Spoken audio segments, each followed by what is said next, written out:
పెళ్ళైనా పండగైనా వేడుక ఏదైనా పట్టుచీరల ప్రత్యేక వేదిక Varahi silks.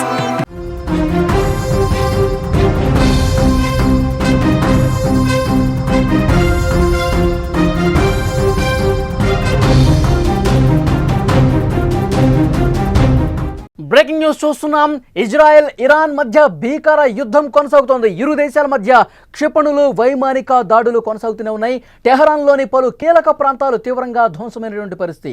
Israel operation rising line పేరుతో దాడులు విపరీతంగా కొనసాగుతున్నటువంటి పరిస్థితి ఉంది. చమురు డిపోలు టార్గెట్గా ఇజ్రాయెల్ దాడులు చేస్తోంది. ఖమేనీ నివాసానికి అత్యంత సమీపంలో ఈ పేలుళ్లు జరుగుతున్నాయి. బంకర్లో దాక్కున్నాడు Iran supreme leader Ali Khamenei. Khamenei పూర్తిగా పారిపోయే పరిస్థితుంది. యుద్ధం దాడిని తీవ్రతను తట్టుకోలేక ఖమేనీ పారిపోయిన పరిస్థితుంది. ప్రస్తుతం ఇజ్రాయెల్ ఇరాన్ మధ్య భీకర యుద్ధానికి సంబంధించిన విజువల్స్ ఒక బాక్స్లో మీరు చూస్తున్నారు. ఇరు దేశాలు కూడా క్షిపణులు వైమానిక దాడులకు పాల్పడుతున్న పరిస్థితుంది. జూన్ 13న Israel defence forces Mossad operation rising line పేరుతో పెద్ద ఎత్తున ఇరాన్లోని అణు స్థావరాలు, సైనిక స్థావరాలు, ఉన్నతాధికారుల నివాసాల మీద వరుసగా దాడులు చేస్తూ ఉంది. ఈ దాడుల్లో పలువురు సైనిక అధికారులు, సైంటిస్టులు కూడా చనిపోయిన విషయం తెలుసు. దేశానికి వెన్నెముక లాంటి స్థావరాల మీద దెబ్బ కొడుతోంది ఇజ్రాయెల్. ముఖ్యంగా చమురు డిపోలు, శుద్ధి కర్మాగారాలపై వరుసగా క్షిపణి ప్రయోగం చేసింది. ఇదిలా ఉంటే Iran supreme leader Ayatollah Ali ఖమేనీని అధికారులు సురక్షిత ప్రాంతాలకు తరలించినట్టుగా తెలుస్తోంది. ఈశాన్య టెహరాన్లోని అండర్ గ్రౌండ్ బంకర్లో ఖమేనీ తన కుటుంబంతో సహా తలదాచుకున్నట్టుగా సమాచారం వస్తుంది. ఈ మేరకు విశ్వసనీయ వర్గాలను ఉటంకిస్తూ ఇంటర్నేషనల్ మీడియాలో కూడా వరుసగా కథనాలు వస్తున్నటువంటి పరిస్థితి. విజువల్స్లో మనం చాలా స్పష్టంగా చూడొచ్చు. ఇజ్రాయెల్ ఏ స్థాయిలో దాడులు చేస్తుందో, ఏ విధంగా వరుసగా దాడులు చేస్తుందో చూస్తున్నాం.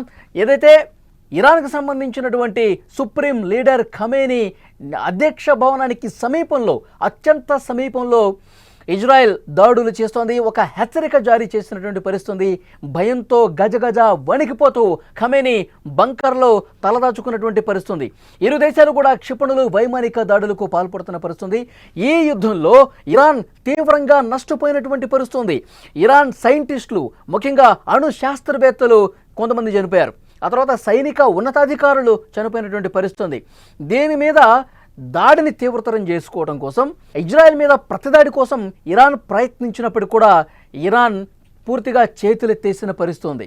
ఇజ్రాయెల్ చేస్తున్నటువంటి దాడికి ఏమాత్రం కూడా తట్టుకోని పరిస్థితి ఇక్కడ చాలా స్పష్టంగా కనిపిస్తోంది. ఖమేనీ నివాసంతో పాటు ఇరాన్ అధ్యక్ష నివాసానికి సంబంధించినటువంటి కార్యాలయానికి సమీపంలో కూడా పెద్ద ఎత్తున దాడులు చేసినటువంటి పరిస్థితి.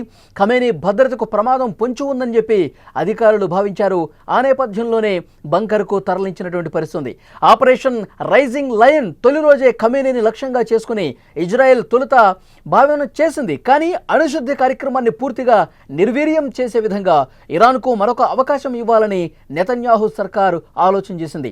కేవలం హెచ్చరికగా మాత్రమే ఖమేనీ నివాసం సమీపంలో దాడులు చేసినట్టుగా వార్తలు వస్తున్నాయి. గత 4 రోజులుగా పరిస్థితి మనం చూస్తున్నాం. ఇజ్రాయెల్ వరుసగా చేస్తున్నటువంటి ఈ దాడులతో ఇరాన్ వైపు భారీ నష్టం కనిపిస్తోంది. సైన్యాధికారుల మీద దాడులు, అణు శాస్త్రవేత్తలు ఈ దాడుల్లో చనిపోయారు.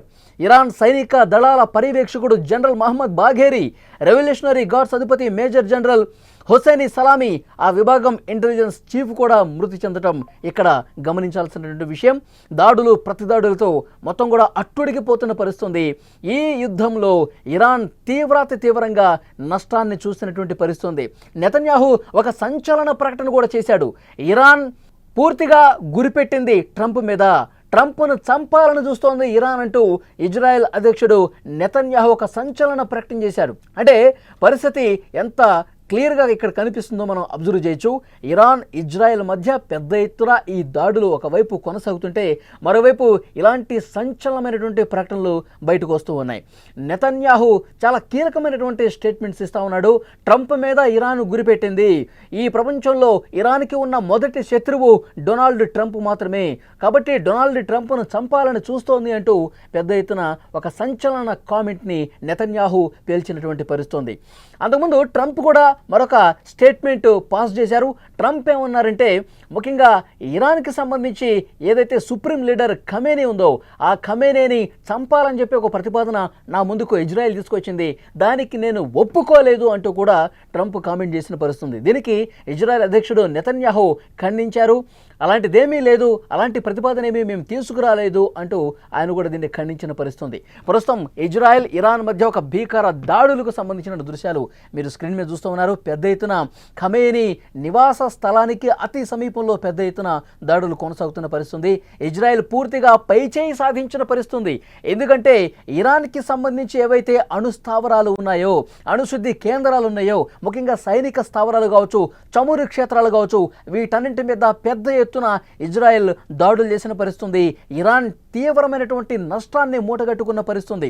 ఎందుకంటే ఇరాన్ మళ్ళీ తిరిగి దాడి చేయలేని పరిస్థితి, వైమానిక దాడులు చేయలేని పరిస్థితి, అణు దాడులు చేయాలన్నా కూడా ఒకసారి పునరాలోచన చేసే పరిస్థితి కనిపిస్తుంది. ఎందుకంటే పూర్తిగా శక్తిని కోల్పోయినటువంటి సిచ్యువేషన్ ఒకవైపు ఇరాన్ నుంచి కనిపిస్తోంది. ఎందుకంటే ఇరాన్ ఏ క్షణంనైనా మా మీద పెద్ద ఎత్తున దాడి చేసే సమాచారం మాకు ఉంది కాబట్టి మా ప్రాణరక్షణ కోసం, మా దేశాన్ని మేము కాపాడుకోవడం కోసం, మా పౌరుల రక్షణ మాకు ప్రధాన కర్తవ్యం కాబట్టి మేము దాడులు స్టార్ట్ చేశాము ఇరాన్ మీద అని చెప్పి చాలా స్పష్టంగా చెప్తున్నటువంటి పరిస్థితి. అందుకే అణు స్థావరాలకు సంబంధించి అక్కడ సైంటిస్టులు ఎవరైతే ఉన్నారో, అణు శాస్త్రవేత్తలు, వాళ్ళని అంతమొందించాము, సైనిక అధికారుల్ని అంతమొందించడానికి ప్రధాన కారణం ఇదే. మా దేశం మీద ఏ క్షణమైనా వాళ్ళు పెద్ద ఎత్తున దాడికి ప్లాన్ చేస్తున్న సమాచారం ఉంది కాబట్టి ముందుగా వాళ్ళ అణు స్థావరాలు, సైనిక స్థావరాలు అటు సైడ్ నుంచి పెద్ద ఎత్తున దాడి చేసే అవకాశం ఉండకూడదని చెప్పి కేవలం వాటి మీద మేము దృష్టి పెట్టి దాడి చేశాము, ధ్వంసం చేశాము, మళ్ళీ తేరుకోవడానికి కొన్ని సంవత్సరాలు పడుతుంది ఇరాన్ అని చెప్పి నెతన్యాహు కీలకమైనటువంటి స్టేట్మెంట్ ఇచ్చినటువంటి పరిస్థితుంది. సో చాలా స్పష్టంగా మనం విజువల్స్లో కూడా చూస్తున్నాము ఇజ్రాయెల్ ఇరాన్ దాడులతో ప్రస్తుత పరిస్థితి ఎంత భయానకంగా ఉందో అక్కడ సిచ్యువేషన్ కనిపిస్తుంది. ఎందుకంటే థర్డ్ వరల్డ్ వార్కు ఇది ఒక అడుగుగా భావిస్తూ ఉన్నారు. ఎందుకంటే ఇప్పటికే ఇరాన్ కూడా చెప్తా ఉన్నారు, పాకిస్తాన్తో పాటు మిగతా మిత్ర దేశాలు ఏవైతే ఉన్నాయో, తుర్కీ కావచ్చు, ఇప్పటికే స్టేట్మెంట్స్ జారీ చేసిన పరిస్థితుంది. మేము గనక దాడి చేయటం మొదలు పెడితే మాతో కలిసి వచ్చే దేశాలు చాలానే ఉన్నాయి, ఇస్లామిక్ కంట్రీస్ చాలానే ఉన్నాయి, మా దాడి చాలా బలంగా ఉంటుందని చెప్పి స్టేట్మెంట్ పాస్ చేసిన పరిస్థితుంది. కానీ ఇక్కడ ఇజ్రాయెల్ మాత్రం ఒకవైపు వాళ్ళ నుంచి స్టేట్మెంట్సే వస్తున్నాయి, ఇటువైపు నుంచి మాత్రం క్షిపణులు వస్తున్నాయి, పెద్ద ఎత్తున దాడులు కొనసాగుతున్నటువంటి పరిస్థితుంది. ఇప్పుడు వైమానిక దాడులు షురూ చేసింది ఇజ్రాయెల్.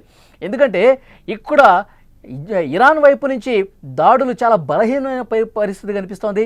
దాడులు చేయలేని స్థితికి చేర్చుకున్న తర్వాత ఇప్పుడు వైమానిక దాడులతో చాలా తీవ్రమైనటువంటి దాడులు ఇజ్రాయెల్ నుంచి వస్తున్నటువంటి నేపథ్యంలో ఇక ఖమేనీ తట్టుకోలేకపోయాడు. ఇరాన్ సుప్రీం లీడర్ ఖమేనీ పూర్తిగా బంకర్లో దాక్కున్న పరిస్థితి కనిపిస్తుంది. అక్కడ స్థానికంగా ఉన్నటువంటి అధికారులు, సైనిక అధికారులు కూడా ఖమేనీ ఇక్కడ ఉండడం సేఫ్ కాదు, ఎందుకంటే చాలా కొద్ది దూరంలోనే పెద్ద ఎత్తున దాడులు చేసింది ఇజ్రాయెల్, ఆయన ప్రాణాలకు ఇబ్బందికర పరిస్థితి ఏర్పడుతుంది కాబట్టి బంకర్లో ఉండటమే సేఫ్. గతంలో జరిగినటువంటి ఉద్రిక్త పరిస్థితుల్లో కూడా ఖమేనీ ఇలాగే బంకర్లో దాక్కున్నాడు. సో ఇప్పుడు కూడా సేఫ్గా బంకర్లో దాచినటువంటి పరిస్థితి, పూర్తిగా చేతులెత్తేశాడు, పారిపోయే పరిస్థితి కనిపిస్తోంది. ఇక్కడ క్లియర్గా ఇజ్రాయెల్ పైచేయి సాధించింది. మరొకసారి దాడుల పేరుతో మీరు స్టేట్మెంట్స్ పాస్ చేస్తే పూర్తిగా మీ దేశాన్ని నామరూపాలు లేకుండా చేస్తామని చెప్పి చాలా స్పష్టంగా ప్రకటనలు వస్తున్నాయి. ఒకవైపు ట్రంప్ నుంచి కూడా చాలా స్పష్టమైనటువంటి హెచ్చరిక వస్తుంది ఇరాన్కి, పుతిన్ నుంచి కూడా చాలా స్పష్టమైన హెచ్చరిక ఇరాన్కు వస్తోంది. ఎందుకంటే ఇరాక్లో ఉన్నటువంటి సైనిక స్థావరాలు అమెరికాకు సంబంధించి ఏవైతే ఉన్నాయో వాటి మీద దాడులు కొనసాగితే గనక, వాటిని బేస్ చేసుకొని ఇరాన్ దాడి చేస్తే గనక తగిన మూల్యం చెల్లించుకోక తప్పదు, భారీ మూల్యం చెల్లించుకోక తప్పదు. మేము మళ్ళీ మీ మీద తిరగబడితే పూర్తిగా మీ దేశం లేకుండా పోతుంది, ప్రపంచ పటంలో ఇరాన్ నామరూపాలు లేకుండా పోతుందని చెప్పి ట్రంప్ కూడా హెచ్చరించిన పరిస్థితుంది. పుతిన్ కూడా సేమ్ ఇలాంటి కామెంట్స్ చేస్తున్నటువంటి పరిస్థితుంది. సో విజువల్స్లో మనం చూస్తున్నాం, యుద్ధం కొనసాగుతూనే ఉన్న పరిస్థితి కనిపిస్తుంది.